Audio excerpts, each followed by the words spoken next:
"You old hag with no money, you're in the way. We'll take all the inheritance.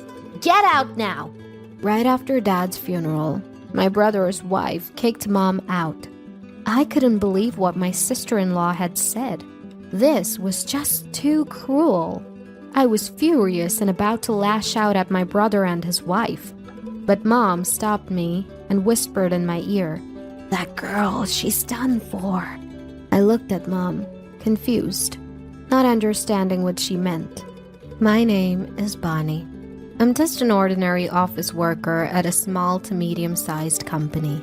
My family's home is a famous upscale restaurant in our hometown. When people find out, they're always surprised. They can't imagine someone as plain and unnoticeable as me being associated with fine dining. In reality, I have little to do with that restaurant now. My brother, Raleigh, who followed in Dad's footsteps as a chef, and his wife, Alida, help run the place. It's clear that my brother and his wife, who live with our parents, will take over the restaurant, and there is no role for me. Dad was a chef and entrepreneur who made the restaurant famous in just one generation. In a word, he was a go-getter. He was tough at work, so I think it was hard on Mom and my brother and his wife who worked with him. But away from work, Dad was a loving family man who made people laugh with his jokes. I loved Dad for that. Then one day, I got a call from Mom at work. "Your father has collapsed. Come to the hospital right away." I could tell from Mom's voice that Dad's situation was serious. I rushed to the hospital.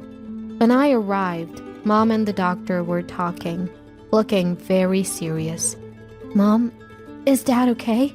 After the doctor left, I asked Mom, not knowing what was going on. Mom was looking worriedly at Dad, lying in bed and stroking his hand. His hands were thick and hard, like a craftsman's. I loved Dad's hands. "He's not in immediate danger, but it seems there will be after effects," Mom murmured, still looking at Dad. The doctor had told her that Dad would probably be paralyzed on his right side. Not being able to move his right hand would be the hardest thing for Dad. Mom and I sighed, unable to talk any further. "Is my father-in-law okay?" My sister-in-law's voice echoed in the quiet hospital room. She had brushed over after hearing from Mom. I thought she was worried, but as soon as she heard about Dad's condition and after effects, her expression changed, and she began to smirk. "Well, he can't cook anymore, so the restaurant is ours now." I couldn't believe what I was hearing.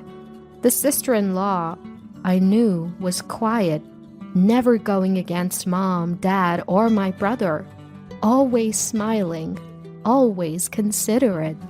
But the person in front of me now was like a stranger. I couldn't keep up with her sudden change. "I definitely won't help my father-in-law's care. You'll have to manage on your own, mother-in-law." Ignoring my shock, she said that and left the room. The whole incident felt like a dream. That's her true nature. She's been hiding it. I noticed, but she's really wicked, Mom said, sighing. I was worried about Dad's condition, but my sister-in-law's behavior was so shocking that I went home that day in confusion. 2 weeks later, Dad was discharged and returned home. Dad's body was now so frail that he couldn't even manage to go to the bathroom or eat on his own. Proud as he was, Dad would sometimes throw tantrums and throw things. Worried about Dad and Mom, who was taking care of him, I went back to my parents' house to help with caregiving whenever I had time. "You're coming back too often. It's annoying." My sister-in-law would make snide remarks every time she saw me. But that wasn't something I could worry about. Mom looked more worn out every time I saw her. She was taking care of Dad's toileting, meals, and baths all by herself all day long, probably without any time to rest. Though they sometimes hired a helper, Mom's burden was still significant. And my brother and sister-in-law, who lived with them, not only refused to help with Dad's care, but also didn't even prepare Mom's meals. "Mom, you must be having a hard time alone. Should I quit my job and come back here? Not just to help occasionally, but to take care of Dad together." Since my brother and his wife were clearly unreliable, I had no choice but to help Mom. I seriously considered joining in Dad's caregiving. But even when I suggested it, Mom shook her head. "There's a helper, and I'm fine on my own. You don't have to worry about me," Mom answered with a smile, perhaps not wanting to worry me. But she looked like she was pushing herself too hard. I was driven by anxiety that Mom might collapse too. And then, the situation took a turn for the worse. Dad, who had become quite disheartened, began to show symptoms of dementia. "Who are you?" Being told that by my own father was quite painful. "He used to act so high and mighty, and now he doesn't even recognize his own daughter. How pathetic." My sister-in-law, who happened to peek into the room, sneered at me. Forgotten by Dad. Her attitude, on top of the shock I was already feeling, hurt me even more. "Father-in-law smells a bit. If you want to stay in this house, you better behave." My sister-in-law, her face twisted, pinched her nose and looked at Dad with contempt. Mom completely ignored her. She was probably holding back from reacting to the provocation. My sister-in-law clicked her tongue and left the room. "Dad, it's okay." Mom spoke to Dad in a gentle voice, like soothing a child. Thinking about how my parents were being treated so roughly by my brother and his wife, I felt like crying. Dad's dementia continued to progress, and his body weakened more and more. It was soon becoming impossible to take care for him at home. As I was thinking about what to do with my parents, my brother, who rarely spoke to me even when I went home, called me. I answered the phone and complained to my brother about his wife's attitude. But he brushed off my words and started talking about himself, saying, "That's not important," and asked me to help out at the restaurant on weekends. I thought it was very selfish of him, so I told him I would consult with Mom and get back to him, then hung up. I immediately called Mom and told her about the conversation with my brother. Then Mom told me the reason my brother had asked for my help. "The long-time employees and chefs are quitting one after another. Almost no one is left. They all say they can't keep up with Alita's way of doing things. I haven't been to the restaurant in a while, so I don't know the details." Mom was no longer involved in the restaurant's operations. But even while caring for Dad, she was concerned about the restaurant. It was a place they had worked hard to build together. There must be a strong attachment, and it's only natural to be concerned. She must also be worried about the employees with whom they had shared joys and sorrows. From Mom's voice, I could sense her disappointment that things had come to this. "I'll go help out at the restaurant this weekend. I'll see for myself what's going on. So, don't worry." After discussing it with my mom, we decided that Dad would go to daycare while I couldn't help with caregiving.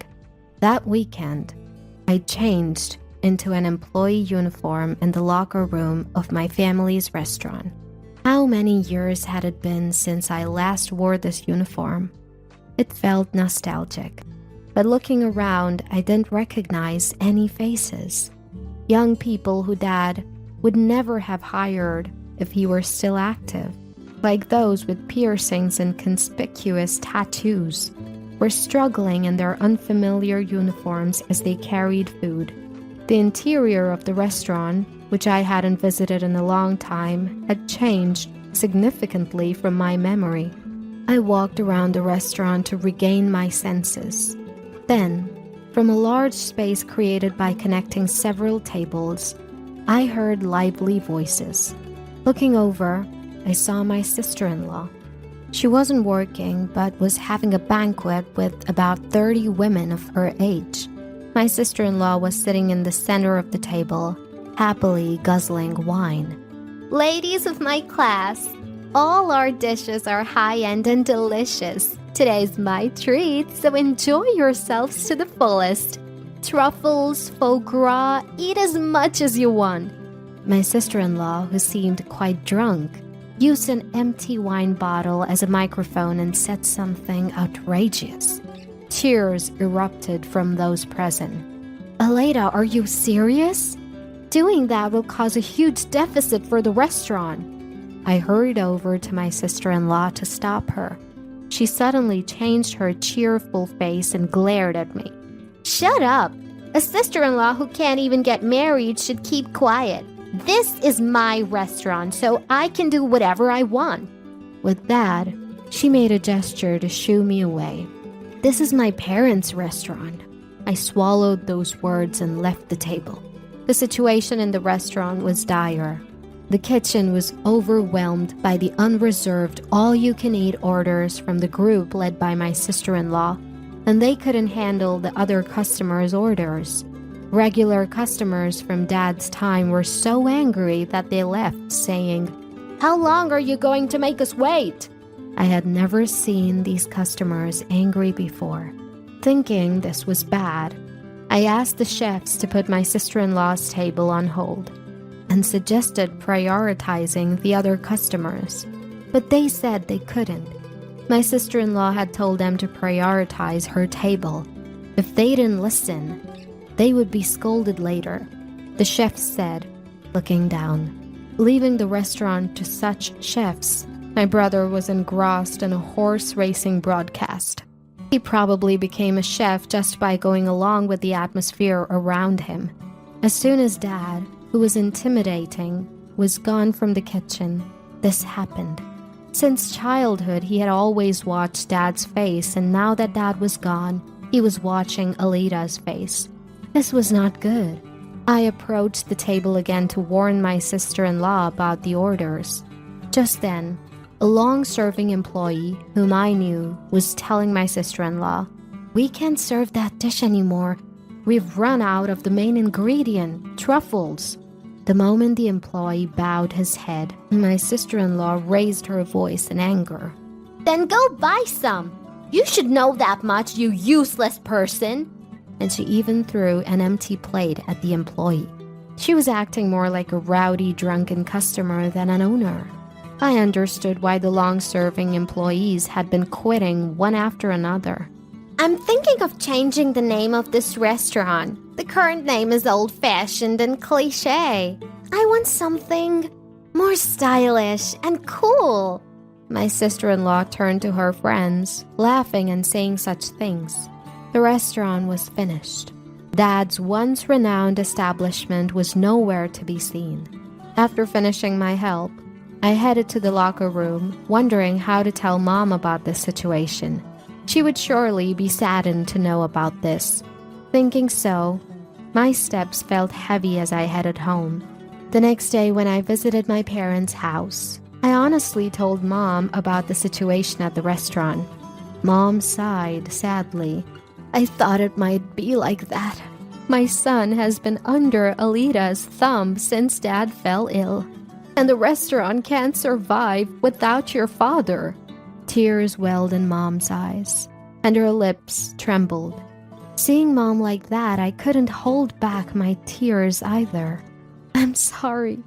If I had been stronger, I could have protected Dad and Mom's restaurant." Mom patted my shoulder, saying it was okay. "Let's give up on the restaurant." Mom persuaded me to do the same. After that, I continued to refuse my brother's requests to help at the restaurant. No matter how many times I refused, he kept calling, and his complaints about my sister-in-law began to mix into the conversation. She was still inviting acquaintances and treating them, and the restaurant was facing a huge deficit. They were even struggling to pay for supplies.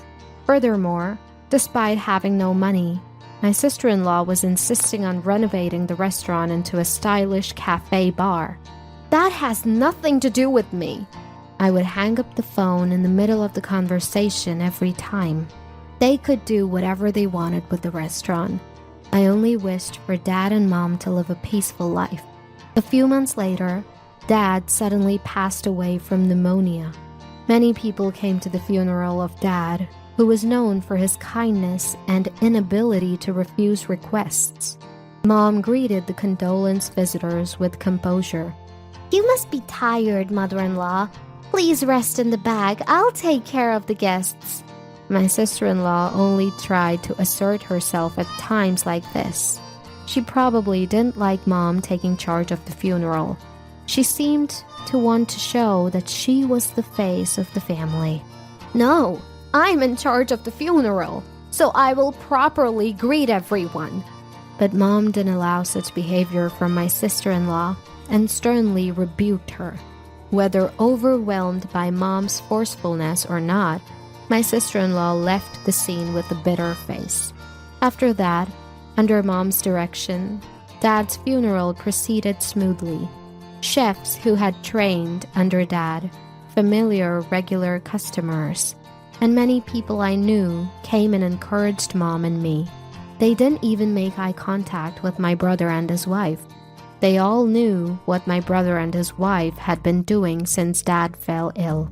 Throughout the funeral, my brother and his wife looked uncomfortable. I wish they would just keep quiet. That's what I thought as I looked at them. "All of your father-in-law's inheritance will go to us, so you two should renounce your share." It was when the cremation was over, and Mom was holding Dad's ashes, getting ready to leave. My sister-in-law approached and said that to Mom and me. "The shop, the house, the money, we'll take all the inheritance. It's only natural, since we've been listening to that arrogant old man for so long." Her words were truly appalling. How much more could this woman belittle others after having relied on Dad for so long? "You penniless old women, you're in the wrong. You should leave the house right away. We're strangers now, so don't contact us." My sister-in-law bared her teeth at Mom too. I was so angry. I felt like I was losing my mind. I almost grabbed my sister-in-law. My mom held my arm and shook her head. "It's okay. It's over now." Looking at me, my sister-in-law laughed and walked away. I felt like running after her and kicking her, but Mom was still holding my hand. When Mom couldn't see Alita anymore, she let go of my hand. Then she looked at my face and smiled. "That girl, she's finished." I was puzzled by her words. Mom said nothing more and began to get ready to leave again. "You'll understand in time," Mom said, holding Dad's ashes with her usual gentle smile. After that, Mom, who was driven out of her home, has been living in my condominium. Surprisingly, Mom had saved a considerable amount of money in her name. It seems Dad had been paying Mom a substantial salary, and with that saved salary as capital, Mom had been increasing her assets through investments like stocks. "This place is too cramped. Let's buy a more spacious condominium." Mom is currently looking for a property for the two of us to live in. 3 months later, a call came from my sister-in-law. "Why didn't you tell me about father-in-law's debt? A scary debt collector is sitting in the shop. What are you going to do about it?" She was screaming as soon as I picked up the phone. Her voice was so loud that Mom, who was next to me, could hear everything. Hearing my sister-in-law's screams, Mom gave a mischievous smile and took the phone from me. "Oh, Alita, it's been a while. Your father-in-law was too kind-hearted and became a guarantor for other people's debts. Before we knew it, the debt had grown to a huge amount. I've been repaying it until now, but it's your turn from now on. After all, you're taking all the inheritance, aren't you?" Mom spoke with a chuckle. Even though she was laughing, her eyes were cold.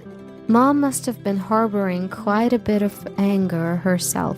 Mother-in-law, I apologize for everything. Let's live together again and run the shop, please. My sister-in-law changed her attitude and begged. I couldn't believe she could say such a thing. I never want to deal with you two again. Mom's voice was colder than I had ever heard. She ignored my sister-in-law's screams and hung up the phone. Block her calls, please. Mom smiled as she handed the phone back to me. We had already purchased a new condominium and started our new life there. Of course, my brother and his wife don't know the location, so we'll probably never see them again. Later, through local acquaintances, I learned that my family's restaurant had closed. My brother and his wife had lost the shop and the house to debt and were left penniless. They still have remaining debt, so they are now working from morning to night at a chain restaurant. In the old apartment where they live, the voices of the couple berating each other can be heard echoing. Meanwhile, Mom and I finished observing Dad's 3rd death anniversary and dined at a restaurant opened by Dad's top disciple. The food tasted just like what Dad used to make. That night, we talked about memories of Dad and enjoyed a feast of gourmet dishes to our heart's content.